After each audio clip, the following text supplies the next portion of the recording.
नमस्कार। शराब घोटाला। पिछले 2 साल से यह शब्द आपने कई बार सुना होगा। 2 साल से बीजेपी की सारी एजेंसीज कई रेड मार चुकी हैं, कई लोगों को गिरफ्तार कर चुकी हैं, लेकिन अभी तक एक भी पैसे का हेरफेर कहीं नहीं मिला। कहीं से एक भी पैसा नहीं मिला। अगर भ्रष्टाचार वाकई हुआ है तो इतने करोड़ों रुपए गए कहां? क्या सारा पैसा हवा में गायब हो गया? सच्चाई यह है कि किसी तरह का कोई भ्रष्टाचार हुआ ही नहीं। अगर होता तो पैसा भी मिलता। ऐसे फर्जी केस में आम आदमी पार्टी के कई नेताओं को इन्होंने अभी तक जेल में रखा हुआ है। किसी के भी खिलाफ कोई सबूत नहीं है, कुछ साबित नहीं हो रहा, खुलेआम गुंडागर्दी चल रही है। किसी को भी पकड़ के जेल में डाल दो। अब बीजेपी मुझे गिरफ्तार करना चाहती है। मेरी सबसे बड़ी संपत्ति, मेरी सबसे बड़ी ताकत मेरी ईमानदारी है। झूठे आरोप लगा के, फर्जी सम्मन भेज के ये मुझे बदनाम करना चाहते हैं, मेरी ईमानदारी पे चोट करना चाहते हैं। इन्होंने मुझे सम्मन भेजे हैं। मेरे वकीलों ने मुझे बताया कि ये सम्मन गैर कानूनी है। क्यों गैर कानूनी है? ये मैंने इनको विस्तार से लिख के भेजा है। मैंने बताया है कि उनके सम्मन कैसे गैर कानूनी है, लेकिन उन्होंने मेरी एक भी बात का जवाब नहीं दिया। इसका मतलब उनके पास मेरी बातों का जवाब नहीं है। इसका मतलब वे भी मानते हैं कि उनका नोटिस गैर कानूनी है। क्या मुझे एक गैर कानूनी सम्मन का पालन करना चाहिए? अगर कानूनी रूप से सही सम्मन आएगा तो मैं पूरा सहयोग करूंगा। बीजेपी का मकसद जांच करना तो है ही नहीं।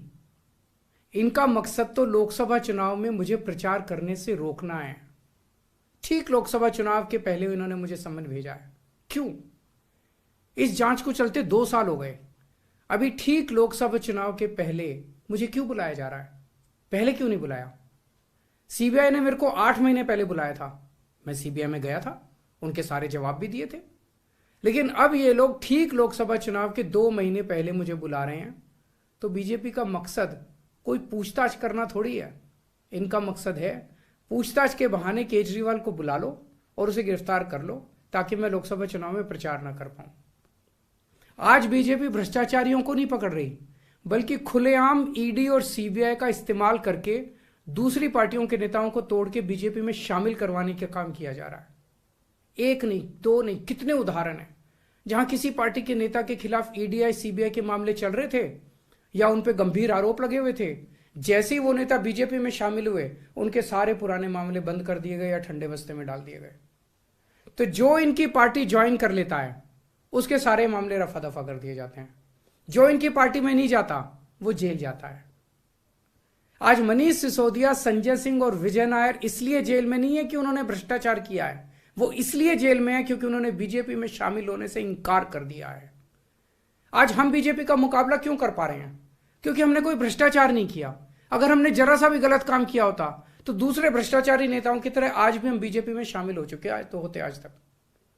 इस तरह देश के ईमानदार नेताओं को जेल में डाल के और भ्रष्टाचारियों को अपनी पार्टी में शामिल करवा के ऐसे तो देश आगे नहीं बढ़ सकता। ये क्या चल रहा है? ये जो कुछ भी चल रहा है बहुत खतरनाक है। ये हमारे जनतंत्र के लिए बहुत गलत है। इसे रोकना होगा। मैं हमेशा देश के लिए लड़ा हूं। मेरा तन मन धन देश के लिए है। मेरी एक एक सांस देश के लिए है। मेरी खून की एक एक बूंद देश के लिए है। मेरे शरीर का एक एक कतरा देश के लिए समर्पित है। हमें मिलकर देश को बचाना है। मैं पूरी जी जान से इनके खिलाफ लड़ रहा हूं। आपका साथ चाहिए।